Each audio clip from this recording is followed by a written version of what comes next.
You know what time it is. Crack open that bottle of wine. Grab your favorite glass, pour a couple of fingers of scotch in it.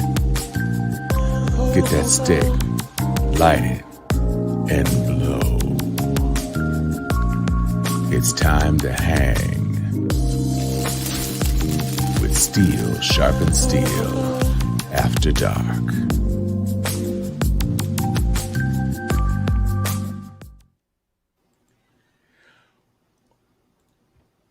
Today's episode is brought to you by oven warmers. Black people, did you know that the drawer at the bottom of your stove is actually for warming food and not for storing pots and pans? I bet you didn't. I bet your mama and your grandmama kept cast iron skillets in this stove, and when she asked you to go get it, it was hot as fuck. So now that you're an adult with your own house, you can use this for what it's actually intended for, keeping food warm. Remember this over the holidays, that this is not storage. It's an oven warmer, brought to you by your friends at Steel Sharpen Steel. The more you know.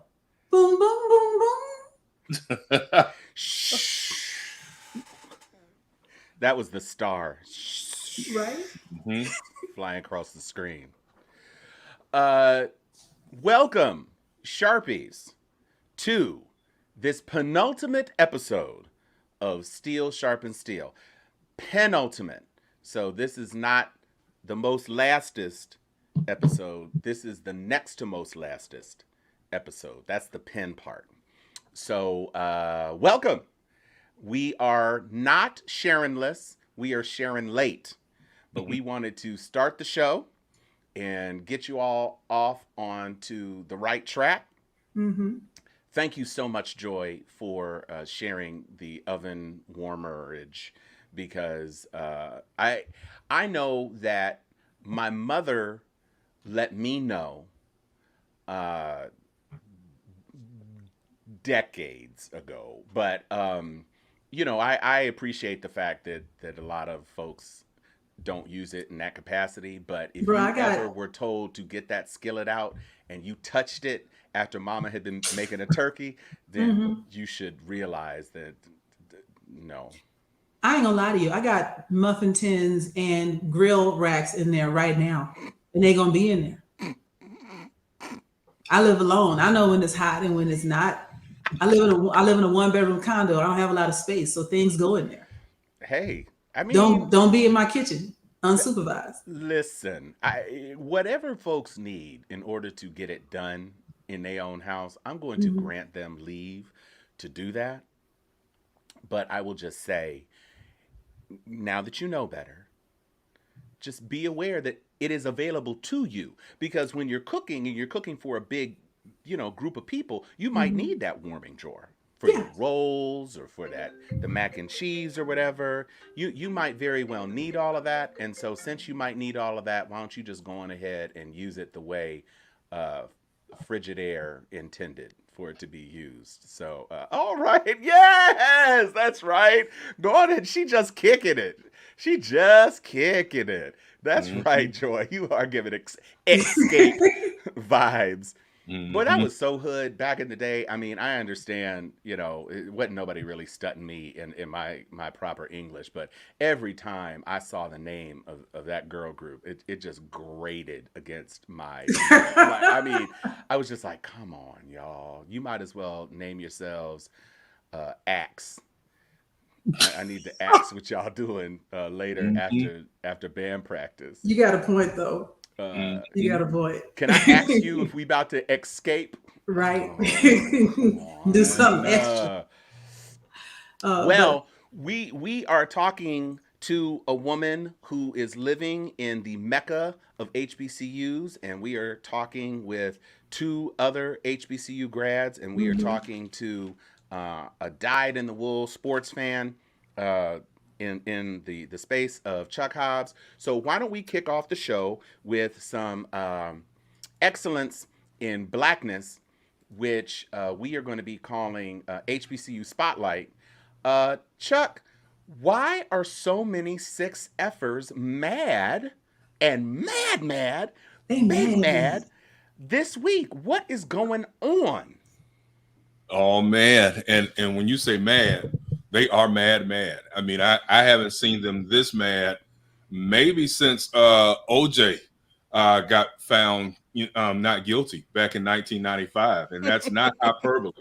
I don't think they were this mad when Barack Obama won in 2008. So I think I've got to go back to OJ to remember when they were this pissed off with black folks. And so essentially, what happened here, you all, for if you haven't seen it, if you're not on our pages and what have you, this was National Signing Day week for high school athletes who want to play college football. And we've got the video. Right. There are two signing days in the NCAA. There's an early signing day that took place this past week. There will be a second one in February. And so essentially many of the big stars of high school football signed on early signing day ever since that started a few years ago. And then there's still some big stars left out there that will sign in February. But for the most part, all the other thousands of kids who aspire to play college football will sign in February. So this is the big day for everybody who sits up and, you know, this is $1 billion industry, right? Recruit watching, rivals.com network, 24/7 sports network. These companies are making a killing talking about middle school and high school athletes and trying to rank them and see and project where they're going to go. So on Wednesday, on early signing day, man, you know, me being a junkie, like Tom said, I woke up and it was funny because this kid, Travis Hunter, the #1 high school football player in the United States of America, they were projecting that he had been committed to Florida State University for well over a year, since March of 2020. He had said 1,000 times that he grew up idolizing Deion Sanders. We all know Deion played 4 years at Florida State University, was a 2-time All-American, and then became an NFL Hall of Fame cornerback after his illustrious career. And so he grew up loving Prime. Deion goes by Prime Time, or Prime for short. And he says he wanted to be the next Prime Time. But I don't think the Six Fers recognized that there was a chance for him to want to learn from the real Prime Time this past, you know, for the next 2, 3, or 4 years, however long it is he stays in school. And so on Wednesday morning, when I woke up, all of the headlines were, he might flip. Flip is a word they like to use, which means that you're going to change your commitment from one school to another. But they were projecting the flip to go to the University of Georgia or potentially the University of Alabama. And so 3 hours after the facts had started running on Wednesday, when the news started to come out that he was flipping, but he was flipping to Jackson State, there was a full-scale meltdown in major college football. I mean, folks were pissed off with the idea that why would this kid shun Florida State University? I mean, they started trying to dog Jackson State. I've seen Six Fers dogging all of our black colleges. It sounded a lot like Antonin Scalia, the late Antonin Scalia, with the whole lesser colleges and slow tracks. And so why would you want? It's been awful. And I have been raising hell since Wednesday. Like I said, I was on one yesterday. I think I might have posted every half hour on the hour, just giving white folks the business. And not all white folks. I know we got a lot of real good white folks who watch our show. Hang on, before you finish. For those of you who haven't seen it, the way in which he did it is also important, because before, high school kids just went to college and it wasn't a big deal. But just like we started having like prom proposals and like engagement ceremonies and all this kind of stuff, everything is a big deal. So we've got the video to show you of the signing, and you'll understand why white folks are losing their minds over this. So I'm gonna take us out so you can see it in full view. So Chuck, let's go to the tape. Real good too, but I'm gonna say that for later. But you don't like this one. It fit me well, but that ain't who I want. I always been on my mind. But check me out, Mom. Throw me that hat.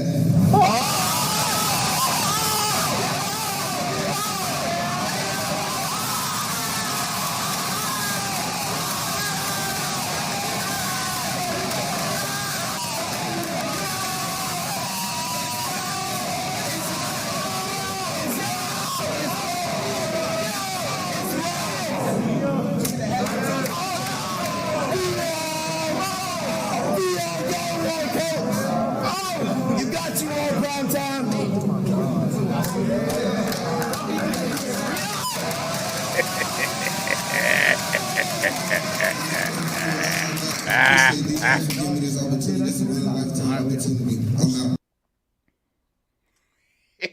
It doesn't get any better than that. Joy, I'm glad you stopped me. It does not get any better than the footage that just get. And I'm not going to lie.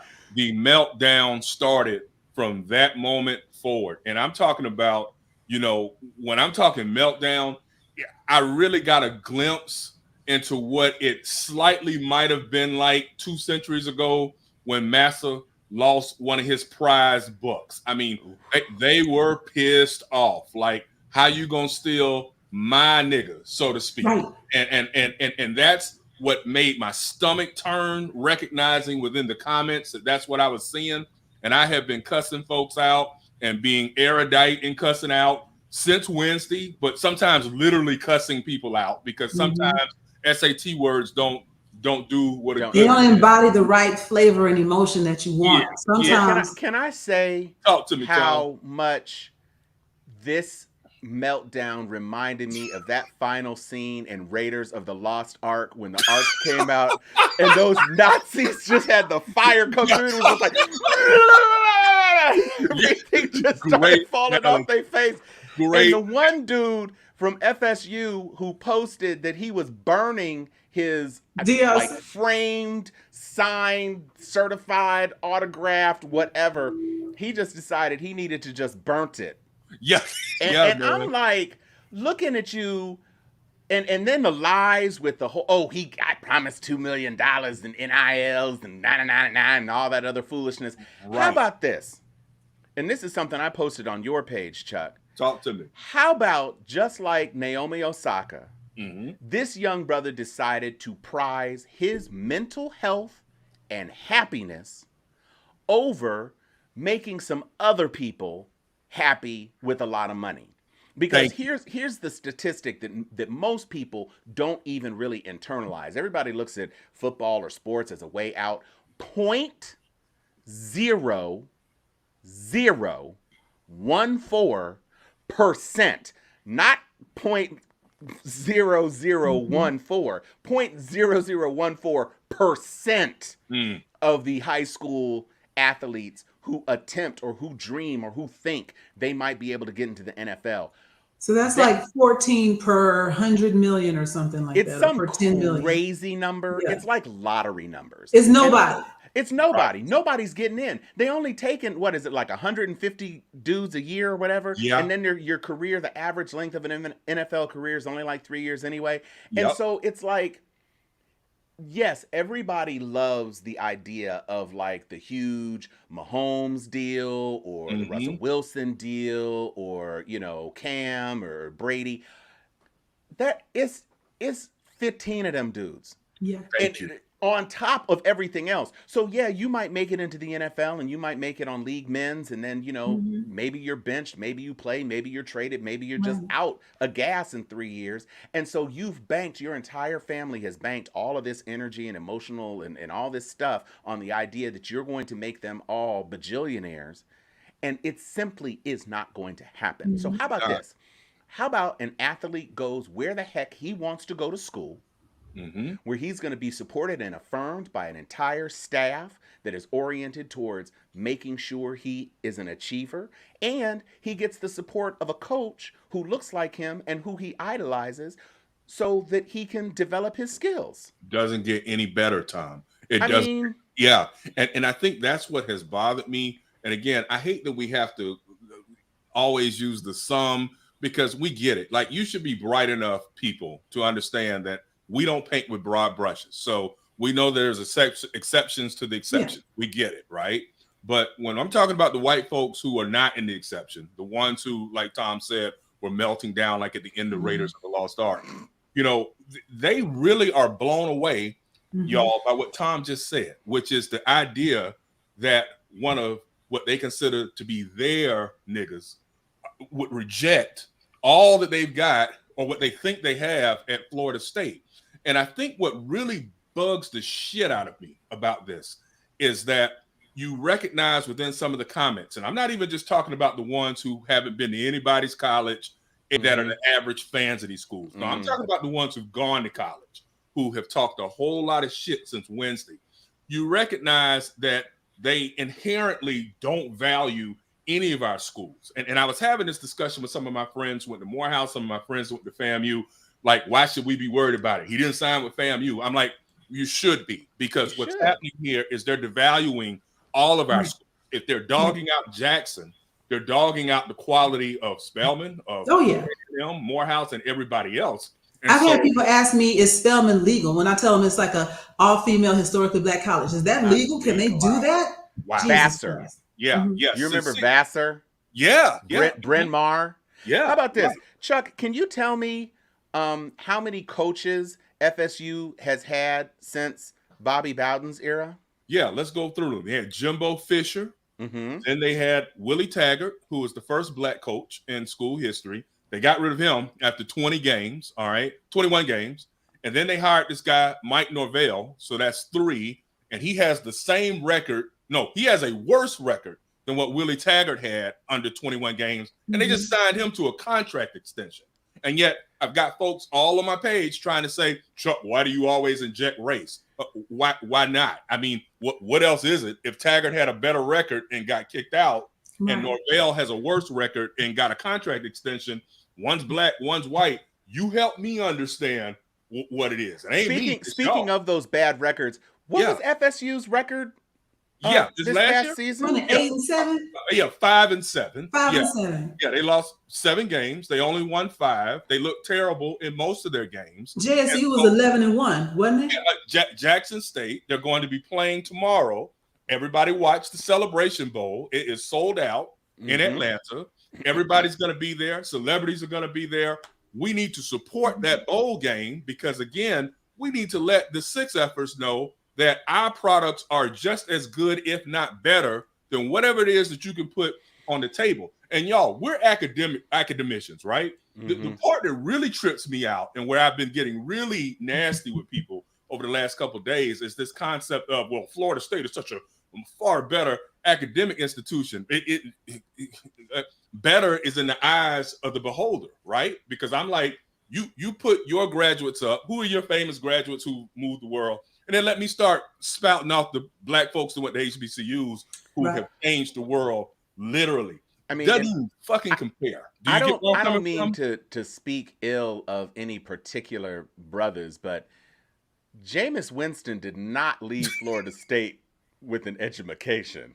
No. I mean, that's you're not exactly showing a whole lot of quality when you got your star football player running out of Publix with crab legs and barely being able to string sentences together in his press avails.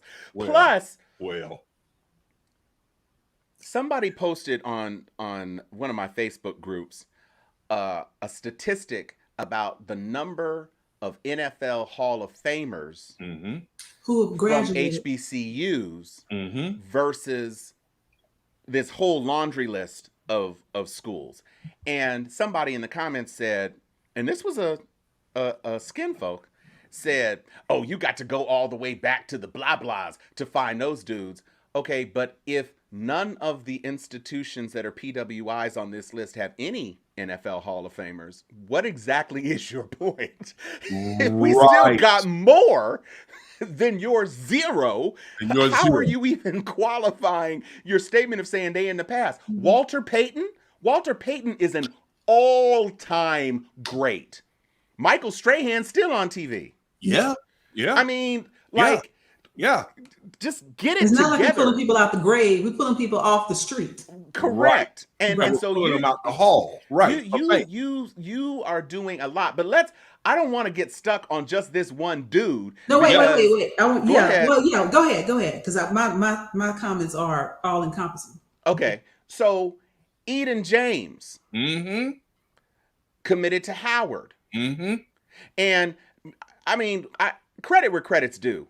I remember Dion when I was on the yard. You weren't on the yard yet. Right. But this is Brother James. When Dion was tipping across the street to come over to FAMU to hang out with the Black folks, and that was all good. You know, whatever, prime time. That's excellent. Great. He is getting a lot of people there are a lot of people who are flipping the switch to Jackson State right now, which is great. I think that's awesome. And what it really says to me is that the stock and worth of HBCUs is on the rise. I don't know if you all knew this, but when A Different World first hit the airwaves, it resulted in a spike in interest in HBCU. There you go. And even when the lead of the Cosby Show was wearing all of those HBCU sweatshirts all the time. Even Again, elevating the presence of HBCUs. Amen. And you have even our good sis, Megan the Stallion Pete, walking across. Come on now. Texas Southern University in my Texas hometown. Southern University, Michael Strahan's alma mater. Yep. And they have reported their admissions Enrollment team is surging. that it is surging. Now, brothers, she already She ain't gonna be graduated. there. But she might ain't be coming gonna back be- to homecoming. Yeah, she ain't gonna be on the cheer squad, bro. Like, That's true. she gone. But she might be back though. she you could be know. back. Maybe she'll be the homecoming talent or whatever. But you know what? To your point, speaking of homecoming, when people, so that idea of, the 6Fers not understanding how Dion got Travis Hunter to come to Jackson State, and they're like, he must have offered him millions of dollars because they don't understand the idea of comfort and safety and family and sense of psychological peace. Dion, in his own words, he's like, yo, I'm not gonna say we flipped him. He just wanted to do what he did. He came to our homecoming game. Right. That's the last place you want to recruit to go if you don't want to lose. Man, let me tell you, Joy, I wrote something about this the other day, right? So I got accepted into Morehouse senior year of high school, 89, 90, early. And everybody knew I was going, dorm assignment already square. Man, my cousin Rolanda Hobbs, who was a senior at Southern University, and she was on that, or junior, and she was on that huge AKA line that pledged at Southern. There was about 108 of them or something like that back in like 1989 or something like that. And Londi, which is what we call her, Londi fell through Tallahassee spring break of my senior year of high school with carloads of her line sisters from Southern. And I had just got home from school, and it's about 20 beautiful sisters just walking in our front yard. And I'm like, that Monday, even though I had already set my dorm deposit, that Monday, I called out to Southern and got me an application sent. And I was like, I don't know. I was like, I don't know. I might have to go to Baton Rouge, right? And so, Baton Rouge. Yeah, understanding that, man, when I saw Travis Hunter out there at that Jackson State homecoming game, and it's 70,000 screaming fans out there, I was like, I had a suspicion last month. I was like, he might get got, because again, it doesn't compare. Same with FAMU's homecoming. Same with Spellhouse homecoming. I mean, and everybody keeps telling me about this North Carolina A&T greatest homecoming on earth. I mean, we can fuss back and forth or whatever, but the point is, you go to a black college homecoming and you're a young black male, you will get enticed to say, wait a minute, I might want to be around my people, So I'm not shocked by this. Let's also think about the timeline here. So he made an early commitment to Florida State, 2 years ago? Yeah, about 2 years. March of 2020, right? Before COVID hit. Before COVID hit, before George Floyd died, before Ahmaud Arbery died, before before University of Texas raised all that shit about the anthem and disrespecting the players on their field, saying you will, by God, sing this song or you can get the hell on. Before all these other colleges started acting their ass and treating their players wrong, before all this other stuff happened, he had to be seeing this. And all of this played into his decision. It wasn't just one homecoming game. It was, what am I about to do to myself? What am I seeing? What am I going to be subject to? Where do I want to go? And then all of a sudden, here's this oasis in the storm of the last 2 years. How do you not make that decision? How do you not say, I want to go where I can calm my spirit? Fuck all this other stuff. Money to damn. Can we say, why are you subjecting a 15, 16-year-old child to a permanent life decision? That's a child. And a Thank you. child who you are prepping for school for the whatever the minimum requirement is for him before he can go straight to the NFL anyway. So I mean, Mhm. let's stop pretending FSU. You have no intentions of actually giving that boy a degree. You Thank you. wanted him to play, you wanted people to look. And by the way, for all of you saying, "Oh, exposure, blah blah blah blah blah," every scout, every NFL person who is looking to add to their roster knows this boy's name and will Thank be you. watching him. Thank you, Tom. And Thank if you. anything, if our leagues are so whack, if our divisions are so horrible, I guess he's just going to steamroll over everybody, right? He's going to look like an even bigger superstar. So Right. his film is going to be phenomenal. So what is it exactly that we are really saying? You're saying you're mad so that maybe this guy could impact your horrible football record, FSU, and now Mhm. you ain't got it. And you know how you really know how mad they are. They filed a bill in Florida that day. Same day. Same Change the Same NIL regulation. day. Right. Same day. So Like, you and so I don't know which Florida State grad is a legislator who said, "Oh no, so we got to fix this." Chip But LaMarca. Chip okay, LaMarca. Now he tried to say he had been writing it, had been in the works for a minute. He was lies, lying. All lies. lies. All lies. He got pissed off and was like, they done stole our, and I'm gonna quit using the N-word because somebody Thank you. gonna get mad at me. But yeah, they were like, we're gonna steal them back. And I'm gonna tell you what's even crazier. Posse comitatus. Yeah, man. Thank you. I saw a meme that really hit it home. Because not only y'all were they dogging out Deion Sanders and burning his jersey and calling him a traitor and all of this kind of crazy foolishness. One of the greatest players to ever come through their school.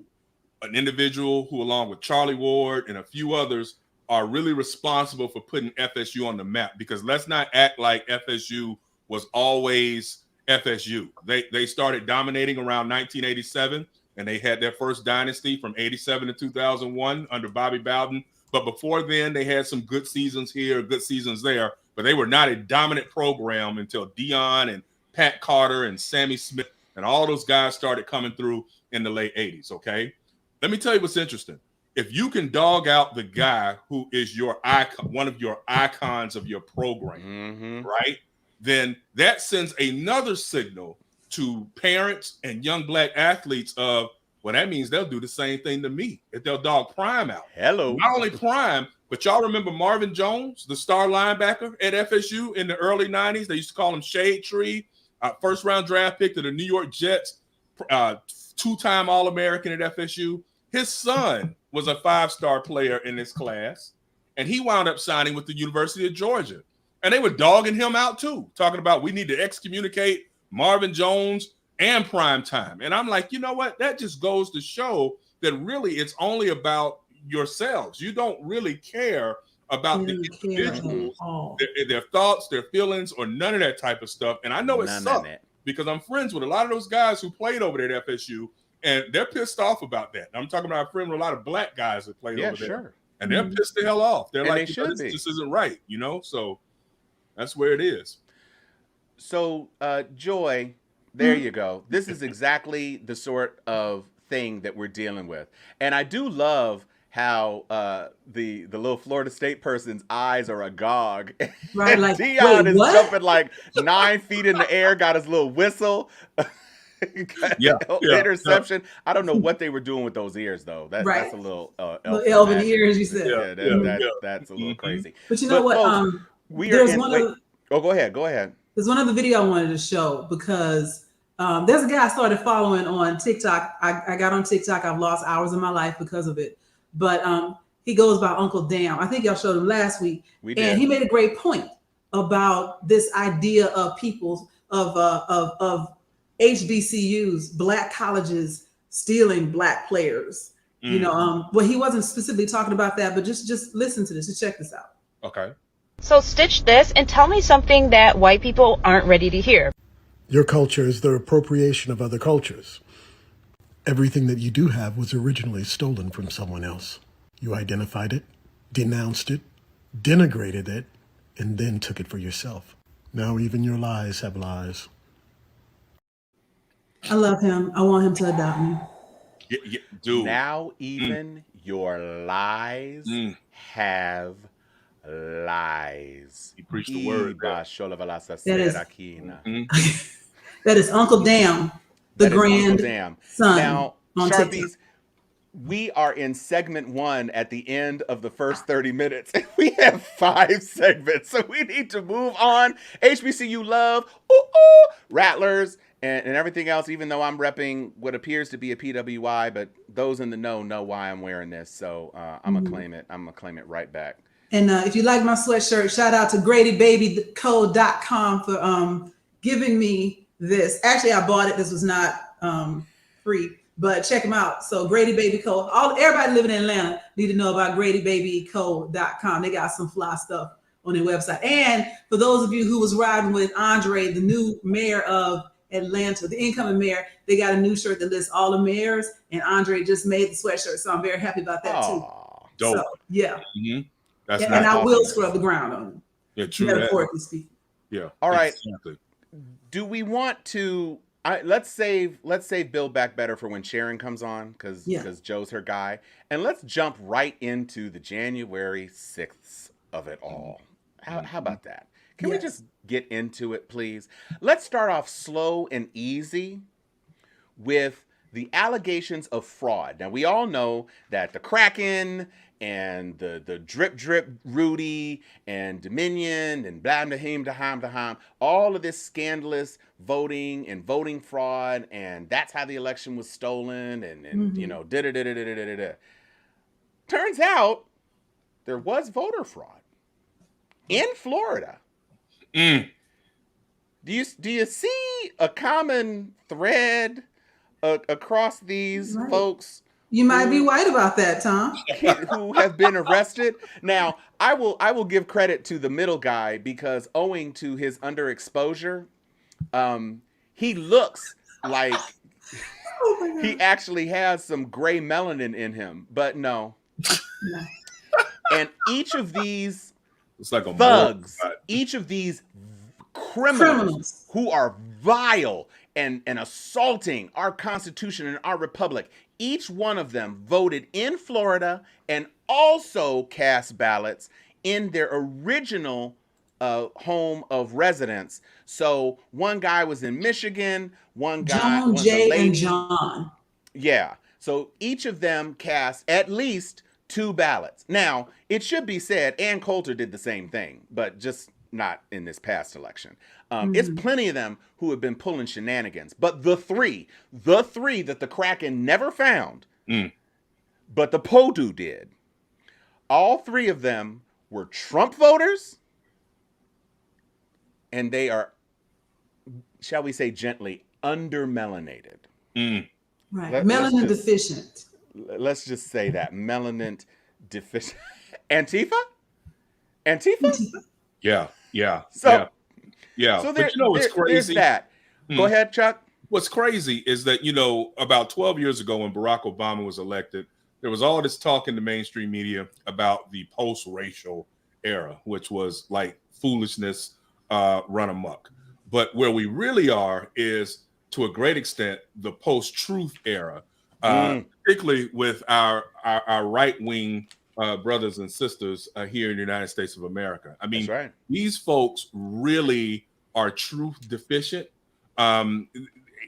They can walk into a room, they can sit and listen, they can pay attention to the news, they can hear facts and still draw alternate realities from what's going on. And it makes it difficult to even reason with some of these types. You know, there was go ahead. For that reason, I'm going to refine your phrase there. They're not truth deficient, because the truth is all around them. They could absorb it if they wanted to. They are truth defiant. Okay. They could hear it if they wanted to.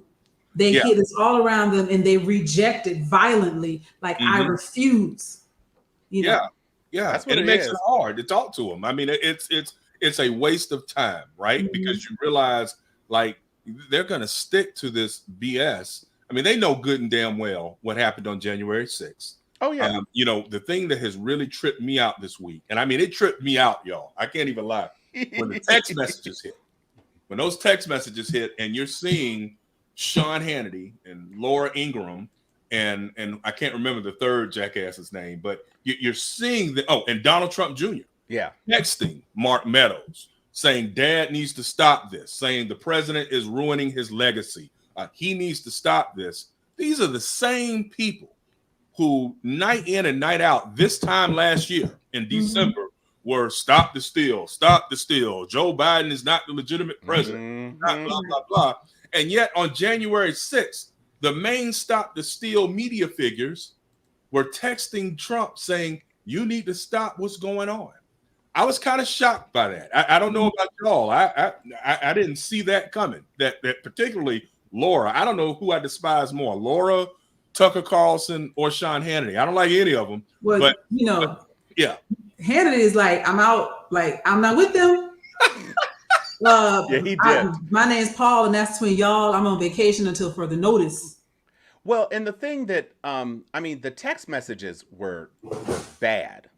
Yeah. And I know that the Joy has something, because we gonna talk about right-wing Fox hypocrisy in a microsecond. But can we just address the absolute caucasity of a 30-plus page PowerPoint outlining your coup plans?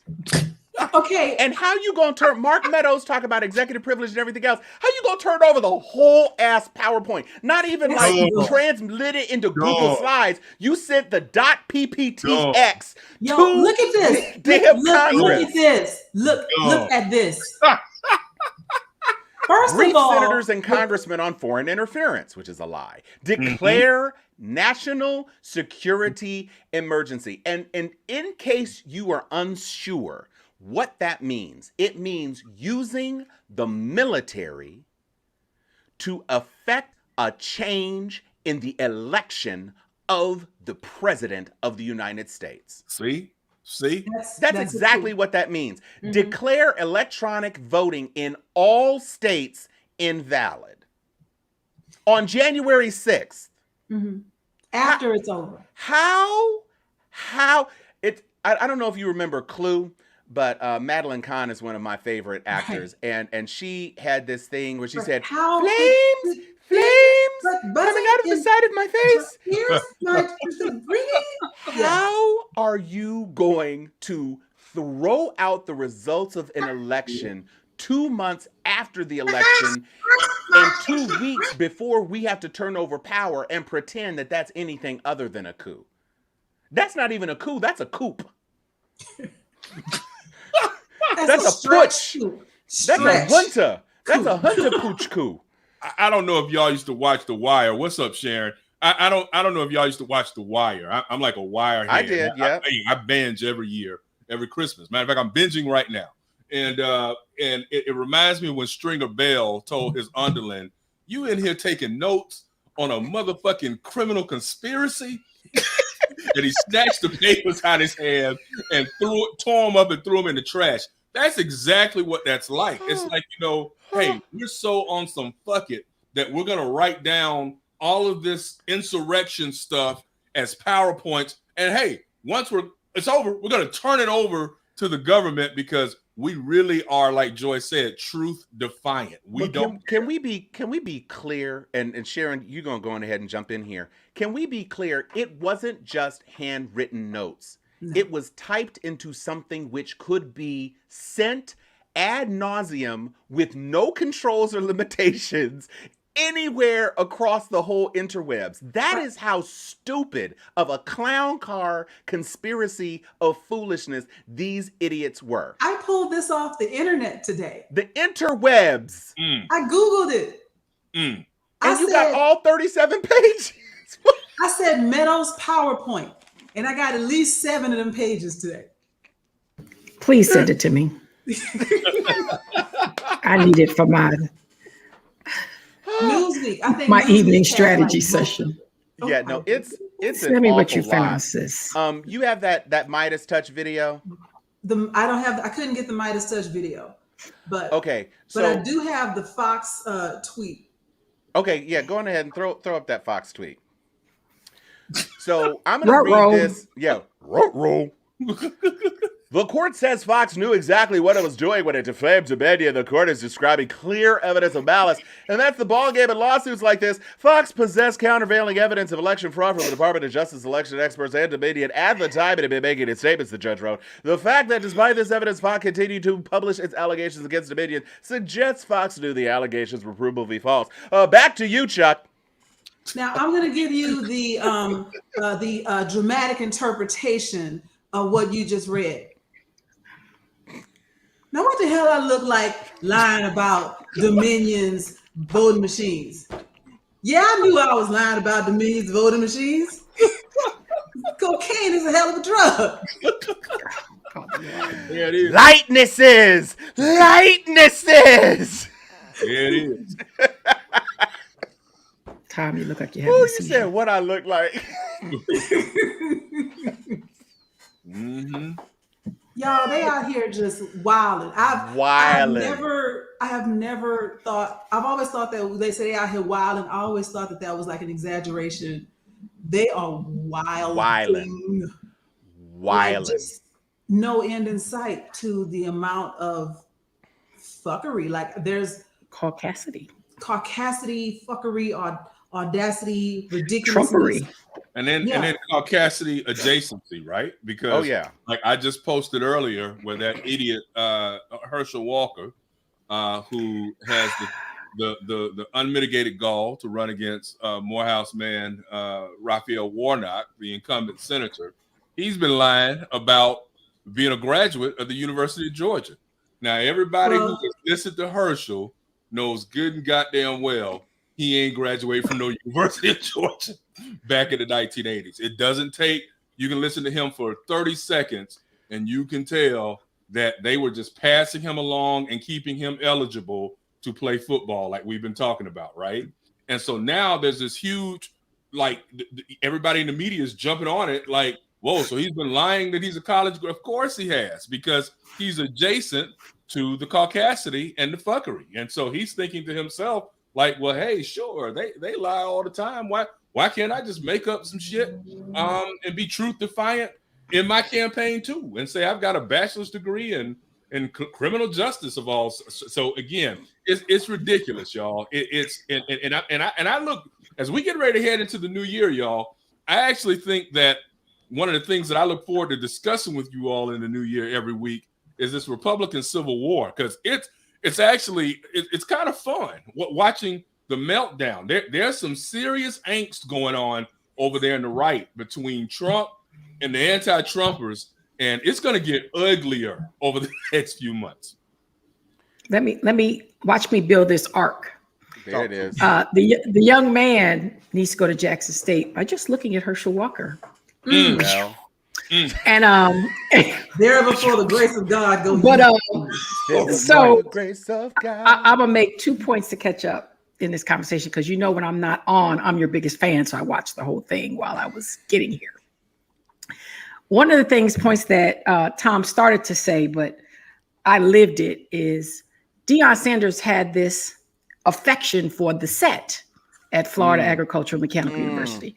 So his boosters, before the real booster rules set in, which is why Jameson had to steal food from Publix, is Deion used to drive through the set in a convertible Mercedes every single Friday. Wow. Every single Friday. Why? Wow. Because I was a freshman in McGuinn Hall 226, and that's the set. And Neon Dion, with his Easy Eat Jerry Curl, used to ride through the set to pick up the freshmen and anybody else he wanted to stop and talk to. And he became prime time after Neon Dion. But the biggest thing that I don't know if I missed y'all talking about is he got the playbook. He got the 6F playbook. Mm-hmm. He can weaponize everything of the exploits of the 6F industrial complex and educate we didn't have the level of consciousness of our blackness, of our pride, of, us Greeks, us Panalytic Greeks used to get cussed out by the Afrikaners, because that started in the tail end of our time when the next generation came in.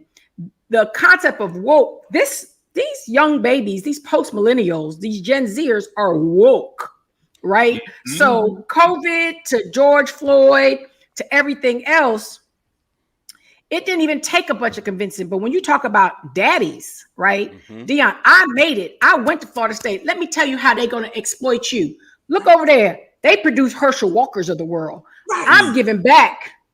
I'm coming over here to help y'all not make the same mistakes. Some people that didn't get an education, that didn't know their heritage, that didn't know about community, that they did.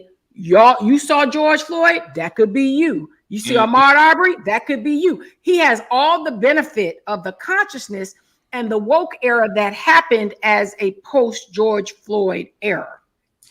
And let me tell he you, got a PowerPoint. And these babiys understand that because they lived it. Yeah. Just like Parkland is a lot of their reality.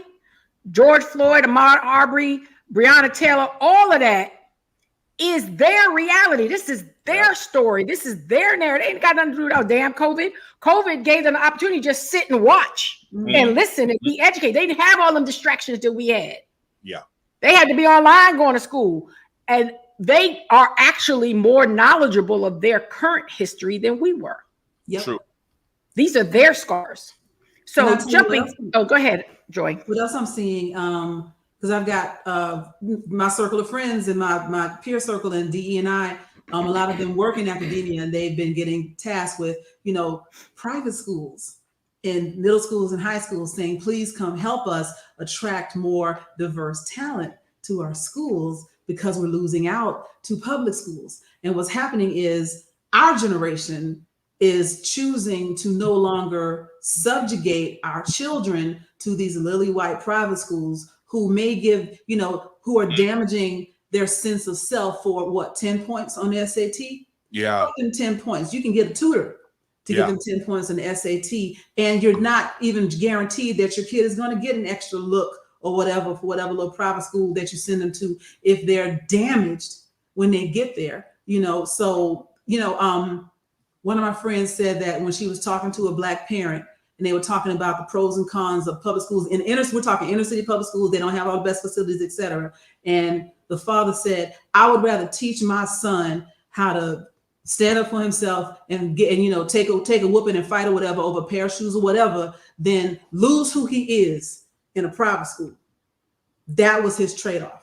I can teach him how to fight. I can teach him how to stand. I can teach him how to play the dozens. I can teach him how to run, how to stay out of this and this and that. I cannot teach him how to fight against a whole school telling him he's nothing.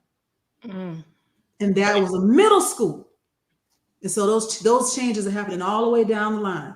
So I think we're going to see a whole lot more people choosing the safety, I teach psychological safety on a daily basis, the psychological safety of an HBCU over whatever perceived and sometimes falsely leading benefit that you might get out of PWI and the promise of that 14 out of 100,000 that go to the NFL. And you know what, Joe? One more quick thing on what Joy just said. And let's not forget, outside of athleticism, what just happened to Sister 1619 in North Carolina, right? So we can bookend from the entertainment class, or I just need to come up through that lens to the highest of academia being passed over. Their parents are watching. Their parents are these people's peers. Yes. Dion is our peer, Tom. Dion is older than us, right? And not only is he, that's right, Nicole Hannah-Jones. So the reality of Dr. Nicole Hannah-Jones, not only are we living in that type of society at the most academic elite, people who actually earn their credentials are places like Harvard, who have just waived all the SAT and ACTs for admission. Yeah. So it's quite interesting on who is going to still be ahead of the bar, Joy, on recognizing what this post George Floyd era, because we're not post racial, we came full circle, right? We pre-Civil War, right? So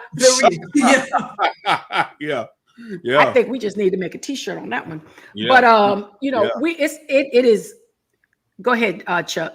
No, I'm right there with you. And I think that one of the things that I take from sharing your comments, Joy's, and as well as Tom's, is lest we forget that one of the beautiful things of the internet, when we're talking about the babies, we're talking about the millennials and the Gen Zers that are watching what's going on in real time, current events and things of that nature. But we are too. The Gen Xers, you know, the social media is an amazing tool because it lets us know exactly who people are. I mean, think about it. 20 something years ago, right?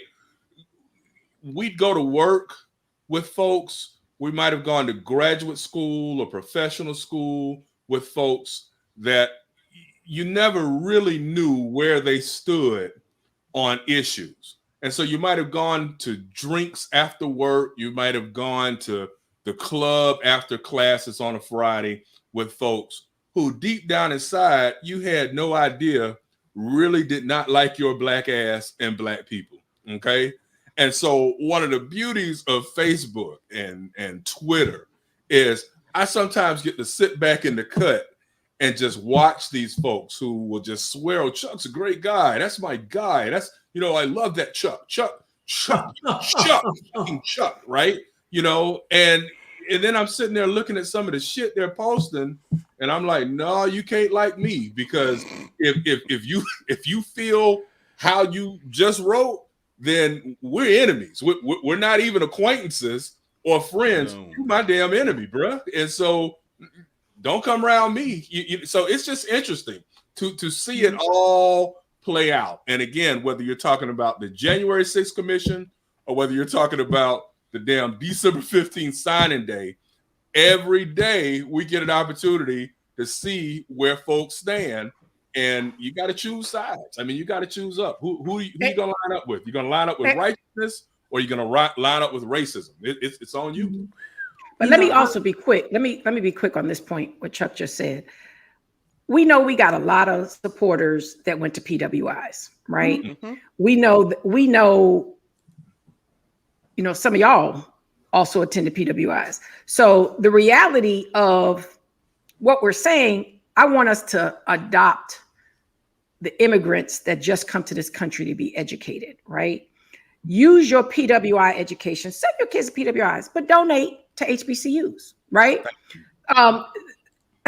The Asians, China especially, has get over there, use up their system, and bring your ass right back over here with your money, right? Bloop. The Indians, they're all over the planet but us, right?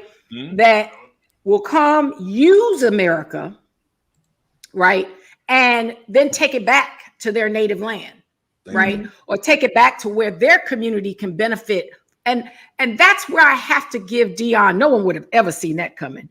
I have to say he has adopted, you know, that methodology, because he's not doing this by himself. He's recruiting other NFL players. Look what LeBron James, who didn't go to any PWI or anybody's college, right? Look who he has chosen to marry his brand to. Yeah. Right. We have an entire LeBron, and it's economically advantaging him. Let's be clear. But he's bringing us up while he's bringing them up. The black consumer dollar is out of control, right? Mm-hmm. So it is a great proposition. But all we told all these 6 efforts is bet on black.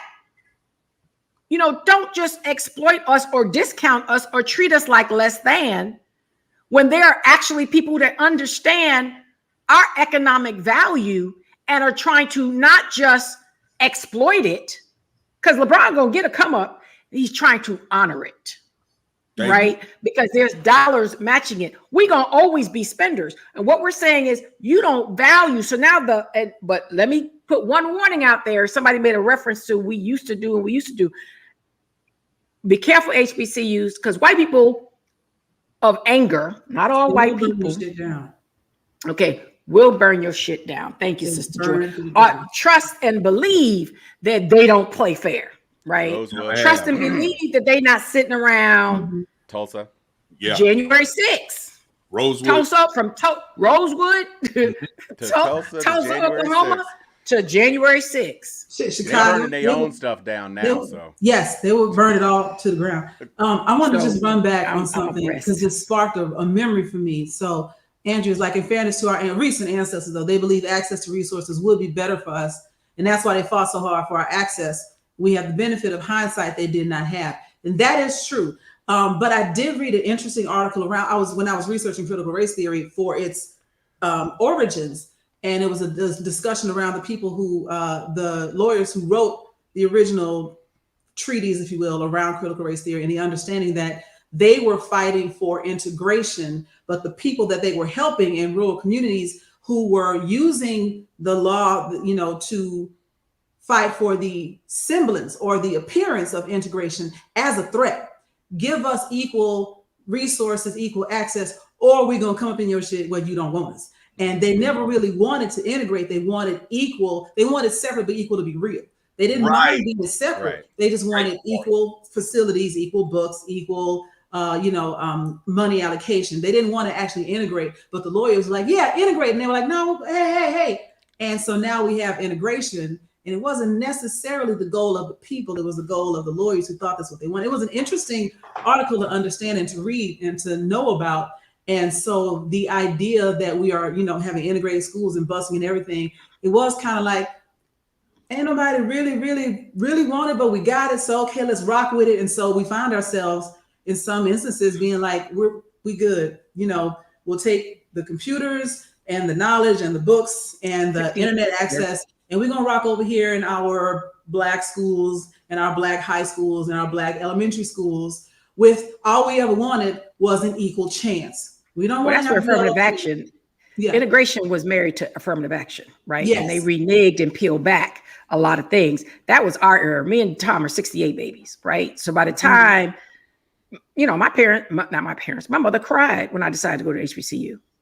Okay. It to her, it was like, we fought so hard for you to be able to go to Harvard and go to, I'm like, chick, I don't know who the hell I am. Okay. I came as Black as I am, right? Mm-hmm. Back then, not so much. And for me, it was a calling. Tom met me the first day of school, standing in scholarship line. And it was one of those, and I was like, oh, I'm Blacker than him. Right. Because when that ebony scholar mouth opened, I was like, oh Lord Jesus. I guess I did get a little Black in high school. Let it be said that when I got to FAMU as Thomas Lee Cunningham IV, it made us call him the fourth. Ebony Star Scholar at the School of Business and Industry and all of that, I was that prototypical bougie Midwestern dude, like for real.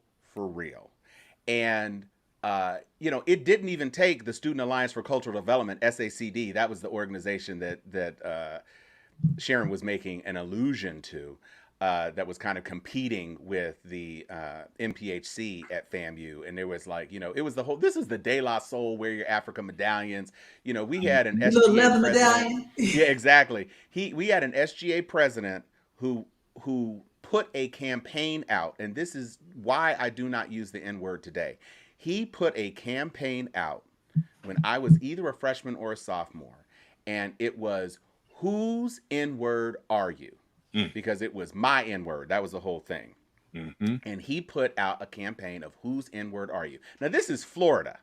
Okay, let's be clear. This is Florida in the Uncle Luke era, where we used to call it root. That's what we'd say in Tallahassee. You root as hell. And so you talk about some defining moments of Blackness and everything else. And this brother came out and put that on my heart and my head. And I said, you know what? You're absolutely right. It's not a word I use a lot anyway, to be clear. It wasn't a whole lot of need for that in suburban Chicago, trust. There were 7 of us out of a class of 714. So yeah, it wasn't too many N-words being thrown back and forth, but especially not in AP classes. But I'm just saying, getting to FAMU was a watershed moment for me because, like Sharon, I remember when my grandmother told me that she didn't like the way I spoke and acted. And I didn't completely understand that, but I had grown, like I said, I had grown up in suburban enclaves, and so it was the way I was. But she didn't much like it, and so that was one of the things that informed my decision to go to an HBCU. And I'm so glad I did, because FAMU was the best place for me to be. And the fact that I don't have any student loans, because I was a full scholarship student, my entire time there, that was a blessing and a half anyway. I ended up getting me a car when I graduated because I had no debt. So I will say this, Sharon, you were gone and we kind of skipped over the Build Back Better piece because we figured that was something you wanted to weigh in on. Is that something you want to address, or just briefly? Go ahead. Hallelujah. We finally got a freaking commercial. They got the first Build Back Better pro PR strategy. I couldn't see the bottom if it was Move On or what group took it out. But they finally got a "This is what we're fighting for" commercial that launched probably today, but I saw it for the first time today. That actually, Lincoln project level persuasion, just talking about the opportunities that are before us that we all need to be proud of. And Uncle Joe was in the best light. It was like somebody was watching our show last week, Tom. And but I was so excited to see, my God, what took so long? But hopefully this is just the beginning of, because you remember Trump used to have them Trump had a commercial all 4 years, right? Bragging about everything that he didn't do. Lying. And it creating the facade that he was just that persuasion got his little coat still alive. That coat still alive. So I don't know. Manchin, somebody got to do something with him. But they need to Ludovico technique a Joe Manchin with this commercial and just run it. I don't know if y'all are familiar with the Clockwork Orange, but the Ludovico technique is a process by which they sprang your eyeballs open like this, these little clips, and they showed you a whole lot of violence because the lead guy in the gang was this ultra violent person, and so you watched it so much that you couldn't participate in violence because it made you physically ill. We need to do that to Joe Manchin, or inject the commercial directly into his eyeballs, or have the liquid version of it injected into, give him a pill. You sound like something Trump. Because he inject that bleach. He is just being obdurate to the extent of which it is not even conceivable anymore. Bro, they stripped $1 trillion out the thing just for your ass. They stripped some fossil fuel stuff out just for you. And you still sitting over here talking about child tax credits or whatever the hell it is this week that you upset about? I think what you're trying to say, if you wanted to encapsulate it, is he's being a dick. Yeah, dick. He's being a dick about the whole thing. Just just for no reason. Like, come on, son.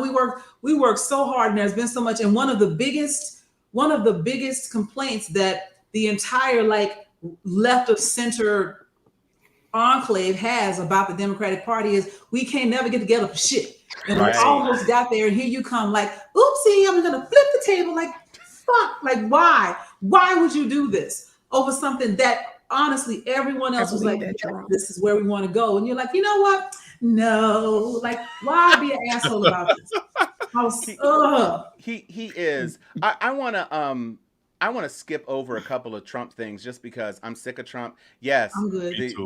I just want to give Jerome a shout out. I had that first thought, Jerome, yesterday, and I said, could Joe Manchin actually be thinking he's going to run for president? I thought about that. Honestly, for the first time, it came to me yesterday. It never dawned on me that he would have the caucasity to think that he would be a good contender. But yes, Jerome, you spoke it into existence. He doesn't look dissimilar from Trump. If you want to keep it real, and he has better hair. Conspiracy theory. He comes out, he fucks up the Democratic Party. He comes out as a fiscal central and becomes a Republican candidate. Oh, he's Ross Perotting us all. Let's be clear. Okay. He's setting the stage because West Virginia is not enough of an electoral powerhouse to really move anything. Nobody So cares. Yeah. nobody cares. So he could be a dark horse or a stalking horse. But I don't even want to get into how shallow our bench is. Our bench is shallower than Melania Trump. But I did want to touch on one thing. Oh yeah, but before you know what, going ahead, and let's talk about Melania Trump and her When Doves Cry NFT.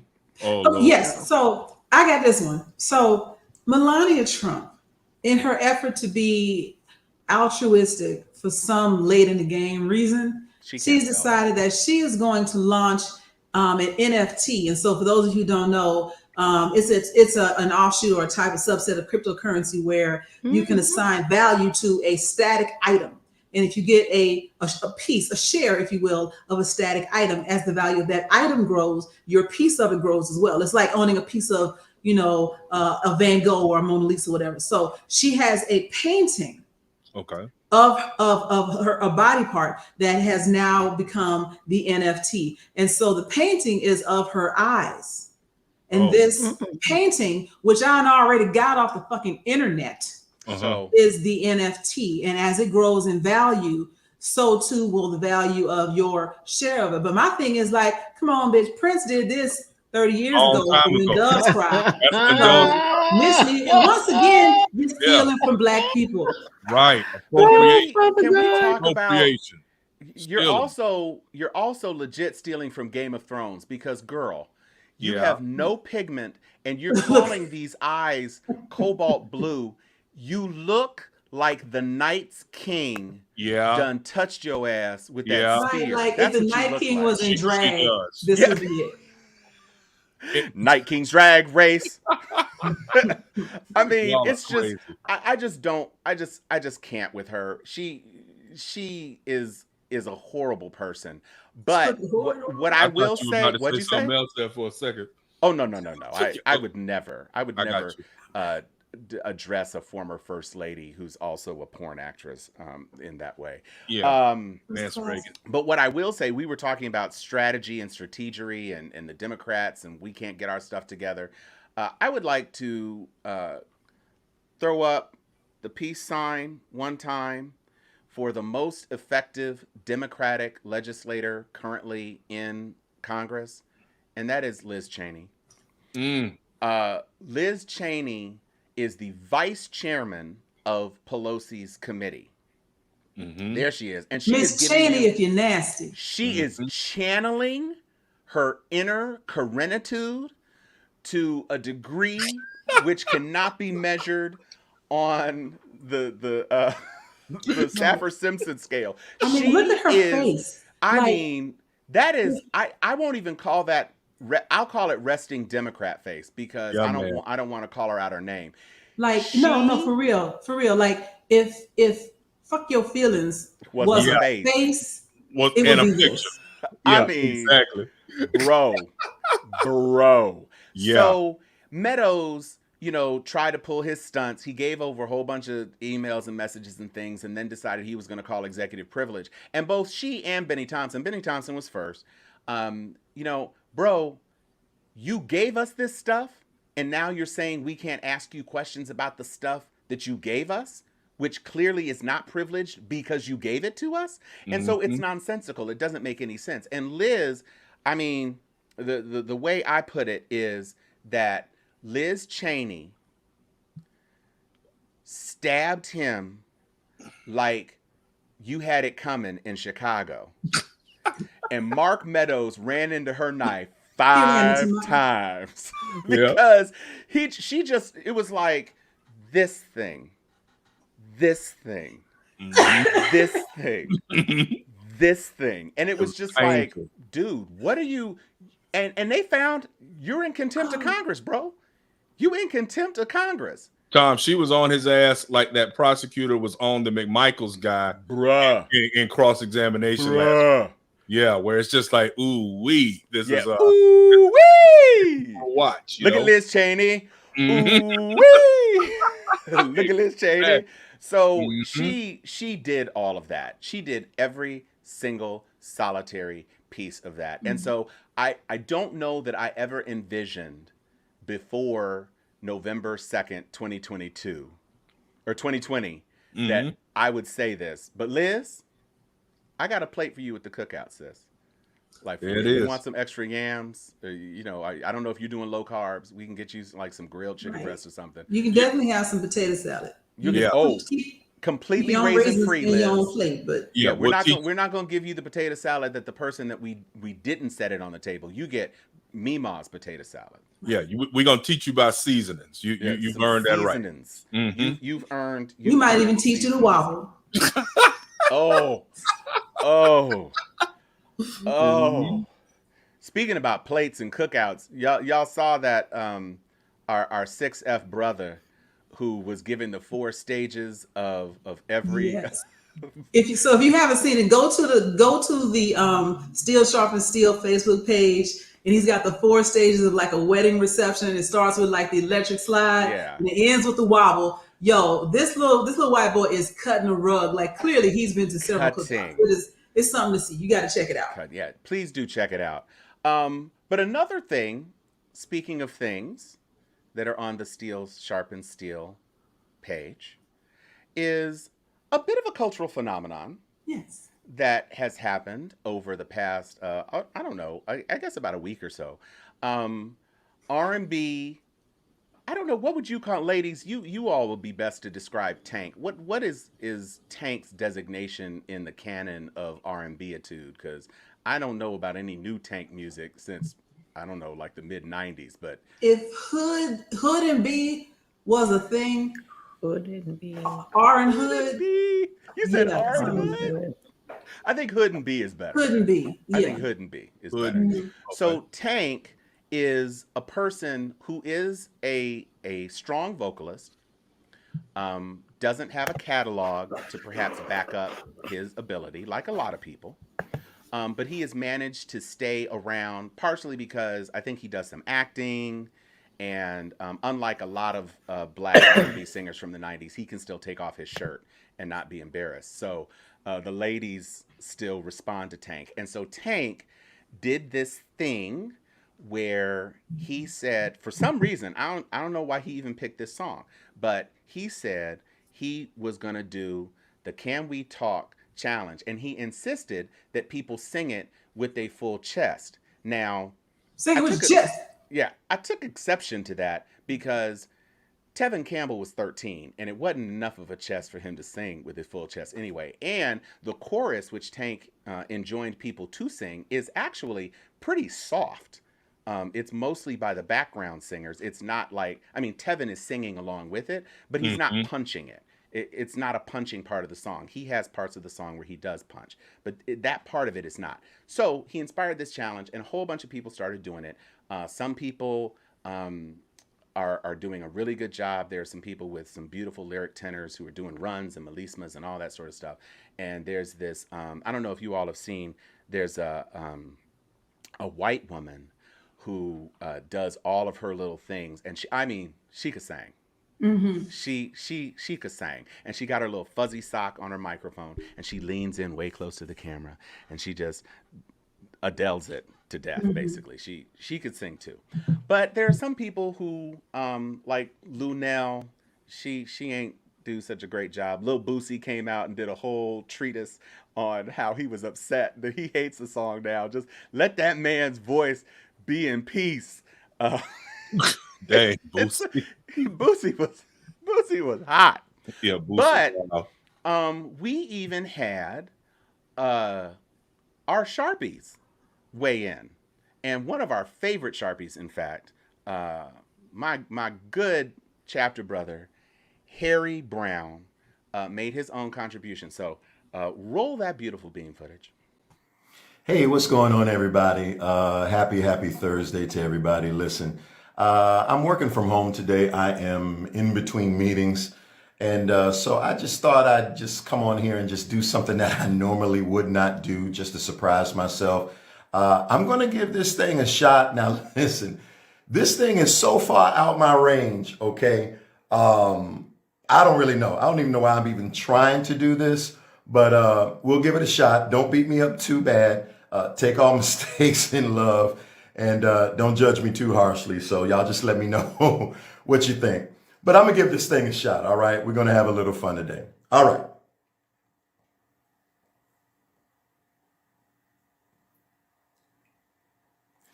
Can we talk for a minute? Girl, I want to know your name. All right, y'all, that's all I got. That hurts.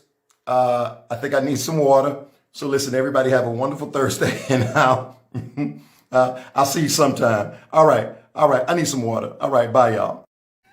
So Okay, one Go ahead, Harry. One That was time tight, hair. Yo, for yo. Harry, he sang that with his whole chest, his entire chest. And I have to give him extra props for his hair being as dark as it is on top. I'm a little jealous of you, Fi, for having all of that extra keratin melanin all up in your hair face. But you know me. Occasionally, I has been known.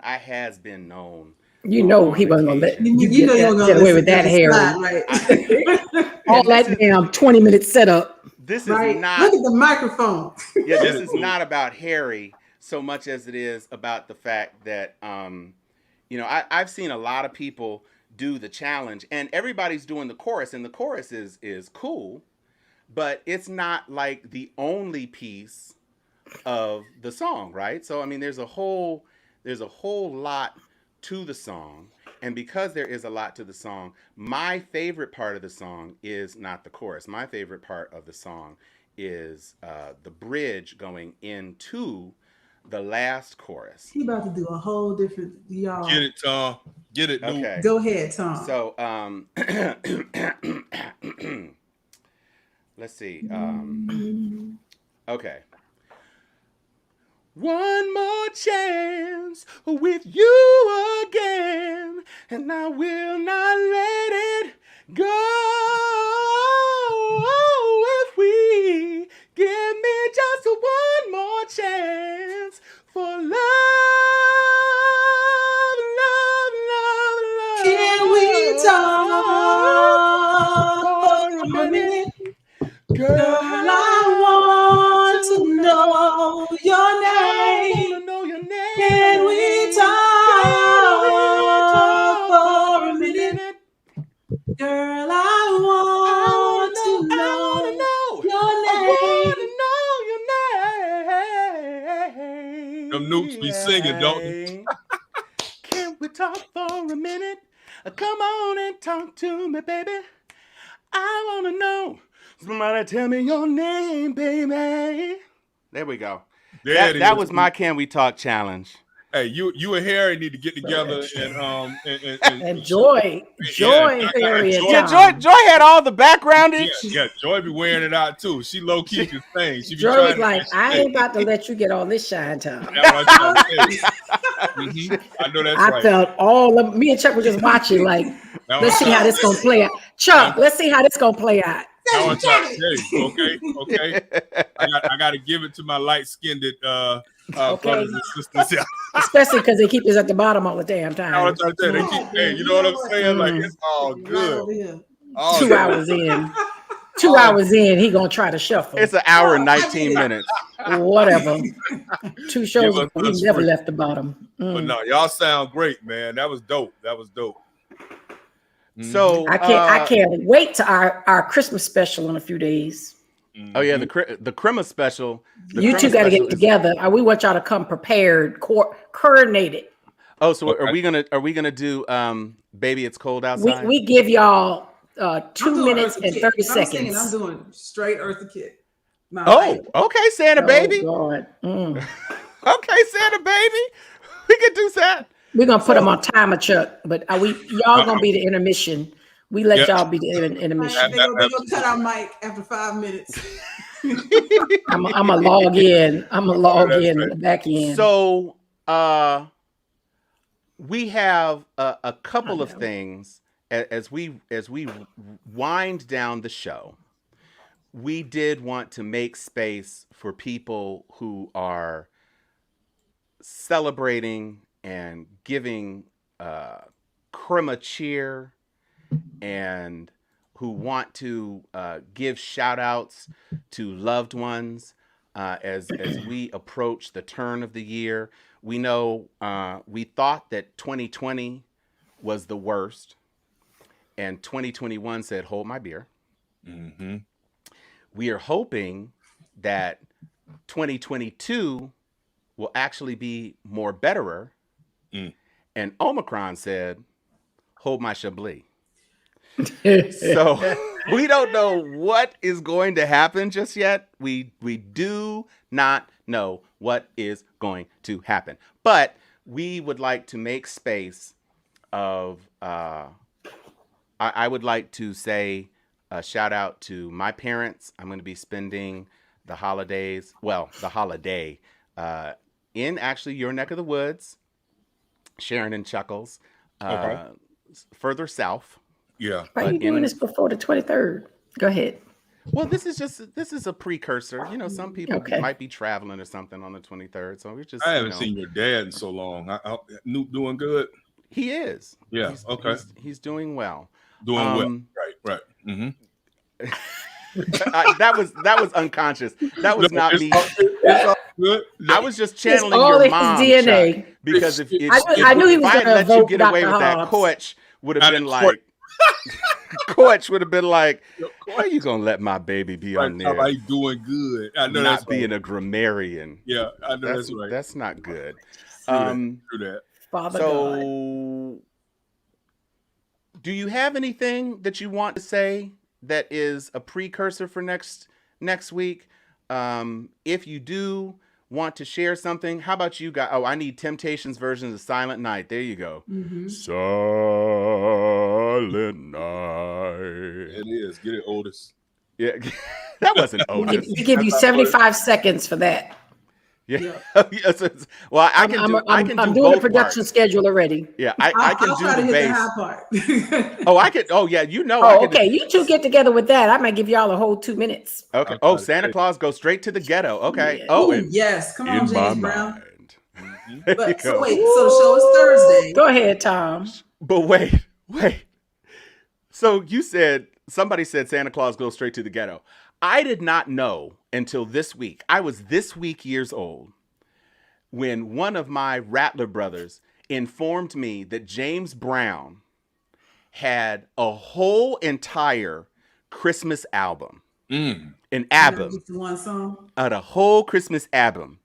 And he also did the Christmas song, which Mel Torme introduced into the popular culture lexicon. And of course, Nat King Cole flipped into his own iconic version. Y'all, James Brown said, Jack Frost nipping at your nose, Yuletide carols being sung by a choir, and folks dressed up like little black Eskimos. And I said, Lord Jesus.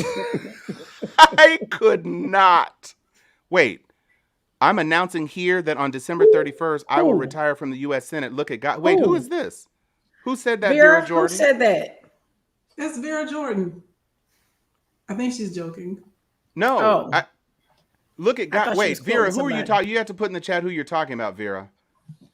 We don't have the TV on. We paying attention to y'all. No, what's going on? Vera, you can't do that to us. Vera. Oh, you. Oh, Lord Jesus. Oh, okay, chill.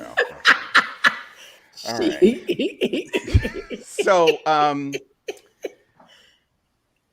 we thought we we will had a be vote. doing. Yeah, shout out. Anthony Turner says shout out to his family. Mm-hmm. Thank you. And I caught you earlier, Anthony, with that Melania thing talking about you did not see eye to eye with that. I caught that. We didn't put the comment up, but I see you. I see you. Eyes to eyes.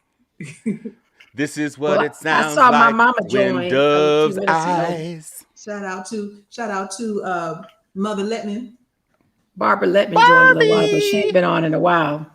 So I wonder if she's driving up here. Atlanta people. I will be here in the A for Christmas and New Year's. Come knock on my window because you can't get in my house because I'm chilling in my house. Yes, it'll be just like that. And I'm gonna give you one of those. Did you call before you came? Can't just pop over out the blue, right? So you can't. Yeah. Omicron got you on lockdown. Say what? Omicron got you on lockdown. No, or you just choosing to be on lockdown. I am antisocial. There you go. This Christmas. Ain't nothing wrong with being antisocial. Got it. Well, you should come bring the new year with us at my happy place. We'll talk offline. You got enough time to come on down. I invited Tom, but he's shady. I'm staying right here. I need to. I bought me a brand new bed. It's a whole like Simmons beauty rest with the whole like feet, the legs and the feet do the whole and it vibrates and all. It's got a USB port in the back. It's awesome. Yes, and I'm staying in my bed from now here to eternity for me. Somebody sleeping in Joy's bed. And it's me. And it's her. Lord. Mm-hmm.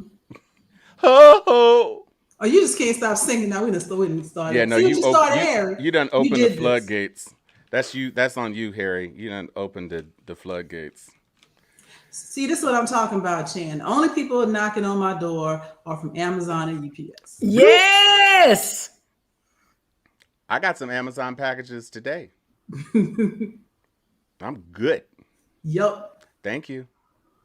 I'd like to offer.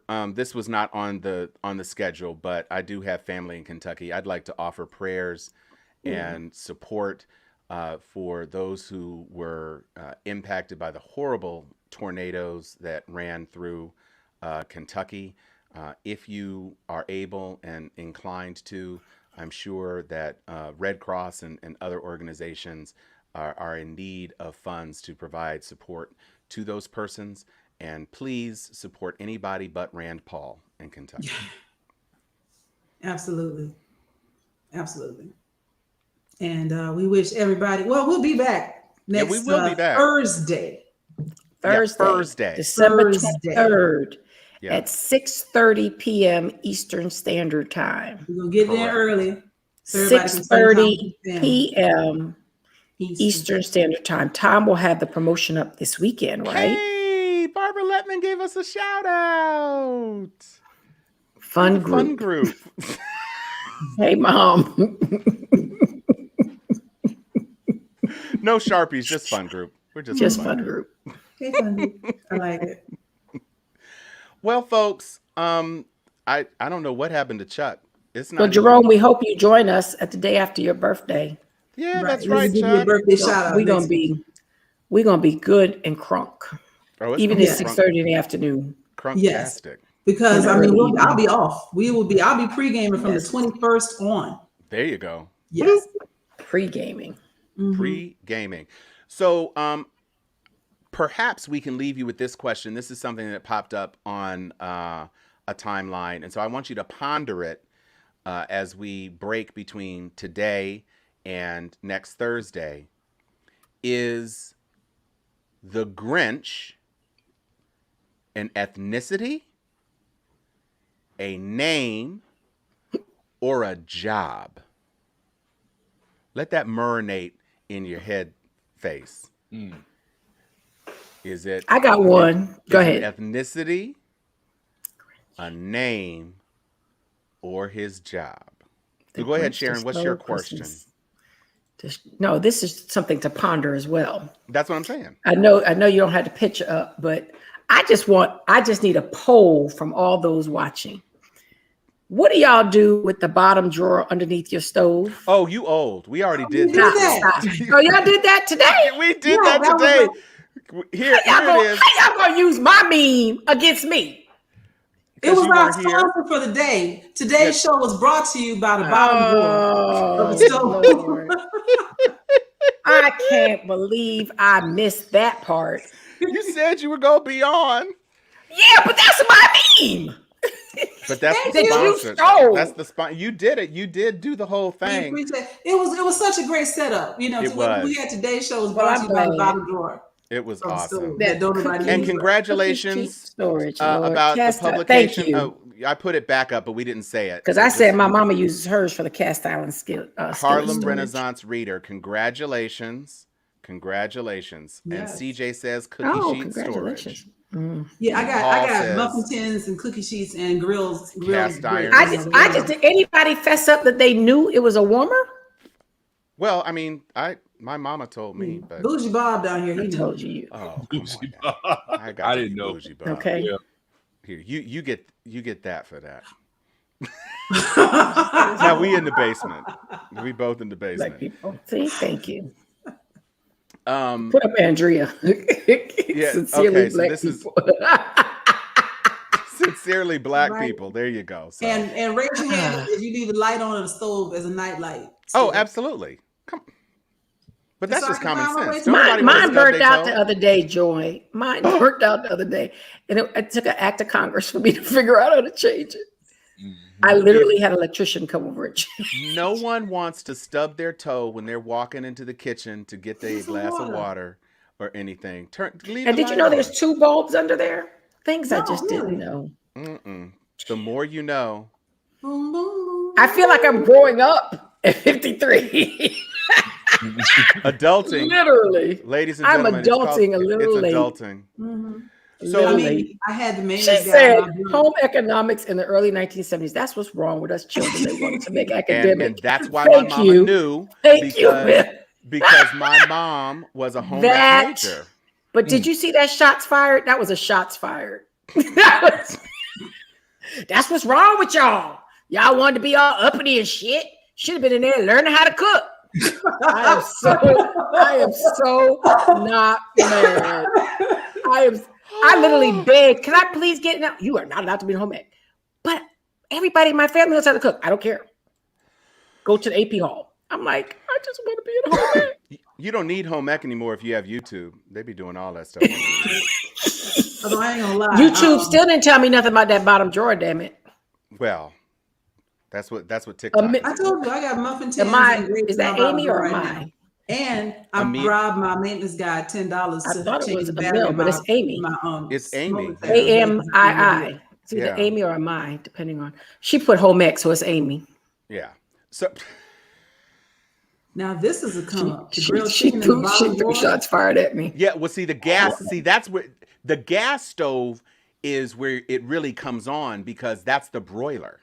Mm. And a gas stove, that's the only way you can do the broiling because the flame comes from the bottom in a gas stove, and so you didn't have a choice. You can't. Is that why I never broiled when I had a gas stove? Okay.